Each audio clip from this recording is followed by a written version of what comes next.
Eu votei, apareceu a cara do vereador, mas da candidata não apareceu.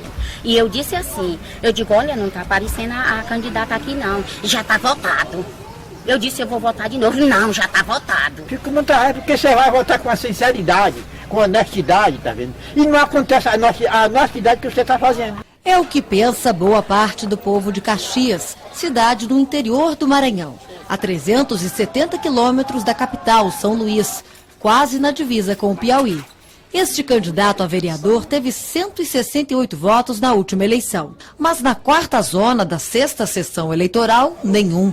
Curioso é que ele vota lá. O senhor tem certeza que não errou o número? Com certeza. Marcilene foi fiscal voluntária em uma sessão eleitoral. Muitas vezes eu falava, pois se não compareceu a foto, você não pode confirmar. E a pessoa às vezes não confirmava, voltava sem votar, entendeu? E outras confirmava e não sabia quem era. E os mesários?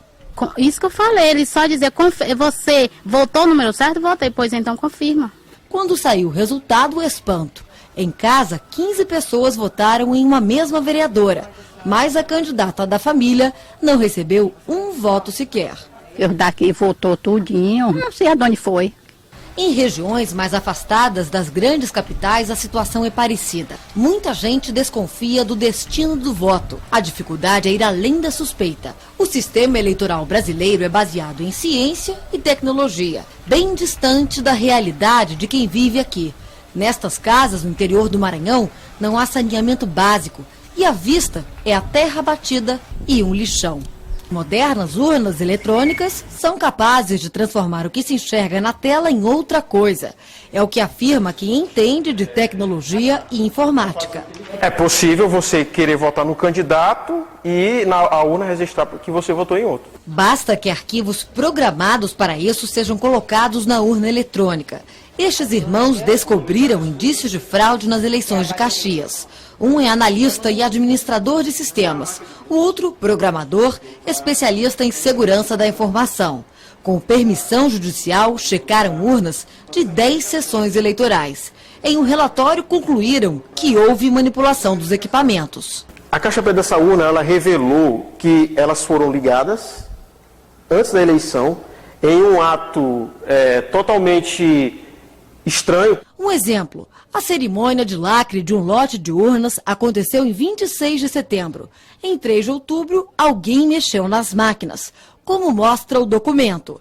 Para isso, seria preciso autorização do juiz, registrada em cartório, em ata.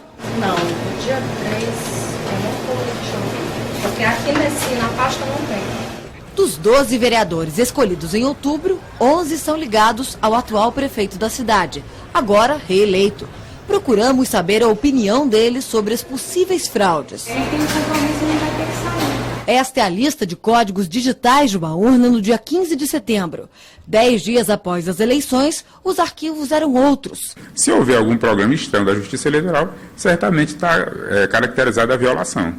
Pedimos para 2 especialistas de São Paulo analisarem os papéis e os relatórios. Alexandre Hashimoto é mestre em Sistemas Integrados, Microeletrônica e em Tecnologia pela Universidade de São Paulo. O programa foi totalmente alterado antes das pessoas votarem.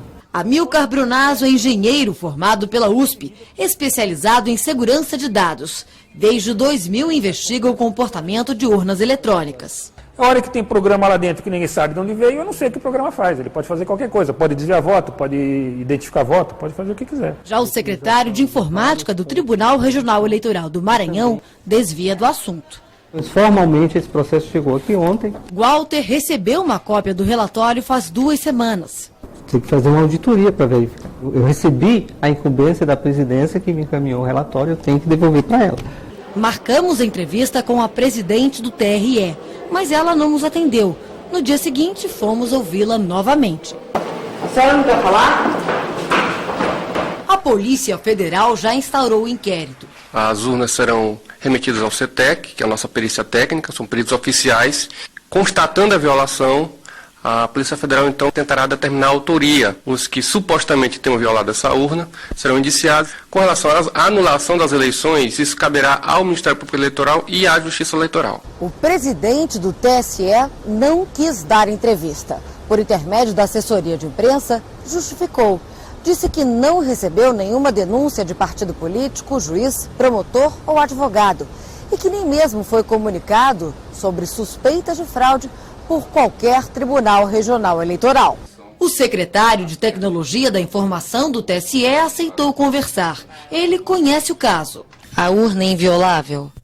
A urna, ela, pelos dispositivos de segurança que são implementados no processo, torna a fraude totalmente inviável. Se não for um erro do eleitor, o que pode ser? Nós não trabalhamos com outra hipótese.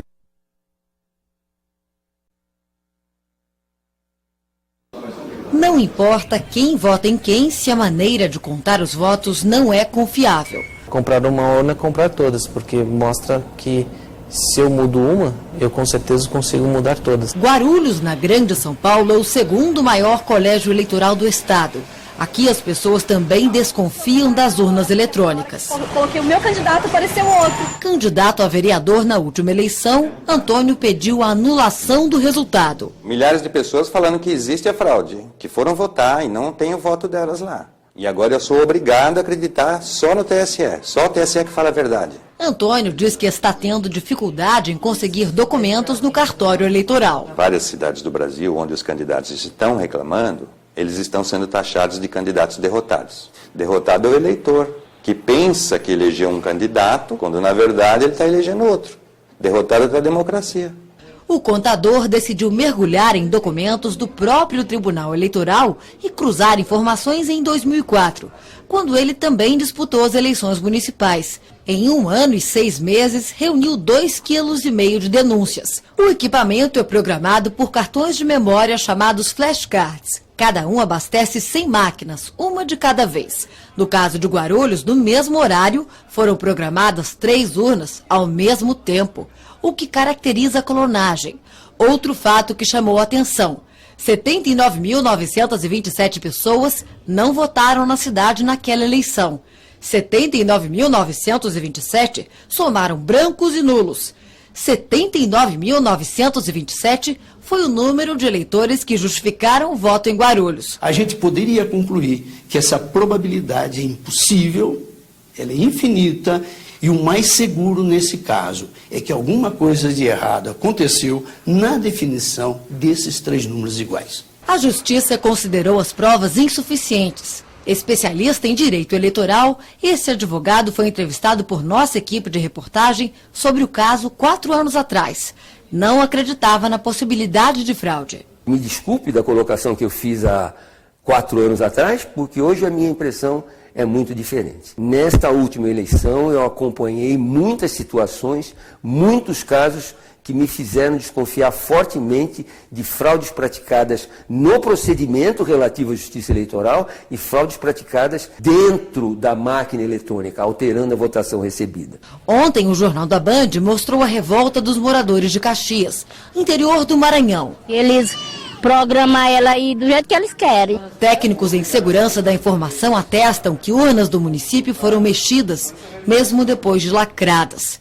Em todo o país existem suspeitas. Se em todas as cidades praticamente eleitores reclamaram que não estava aparecendo a foto certa, alguma verificação deveria ter sido feita, alguma análise, algum testes, e isso a Justiça Eleitoral não tolera e não aceita. Em Itajaí, Santa Catarina, outro relatório levanta indícios de fraude. Em Nova Esperança, no Paraná, técnicos também registraram as suspeitas. E em Bragança Paulista, no interior de São Paulo, a desconfiança virou documento. 32 cidades do sul de Minas organizam um movimento que pede a transparência do voto eletrônico. Se houve interferência extra-justiça eleitoral na urna ou não, nós queremos descobrir isso aí. O voto deveria ser impresso, é a opinião de boa parte dos especialistas. 2 contagens seriam possíveis, a do computador e a do papel. Hoje, no Brasil, não há como saber o resultado da apuração de cada urna. Se você for pedir uma recontagem numa urna eletrônica, qualquer urna que for, ela vai te dar só a totalização. Outra crítica é o acúmulo de poderes do sistema eleitoral brasileiro, que compra, programa e distribui as urnas eletrônicas, verifica todas as etapas do processo, é responsável por definir as regras da fiscalização e também por se fiscalizar. Uma vez digamos assim, alterados ou ultrapassados, porque são várias barreiras de segurança, certamente deixam registros, e esses registros eles são totalmente compartilhados com os partidos políticos que contribuem, inclusive, para a transparência do processo. Não pode ser a fiscalização regulamentada pelo fiscalizado. É eles que nos dizem, eu sou fiscal de partido, eles que nos dizem o que eu posso fiscalizar. Eu não posso, eu falo, eu quero ver isso, eles dizem, não, isso não pode, isso não está na lei. Eles que escrevem a lei.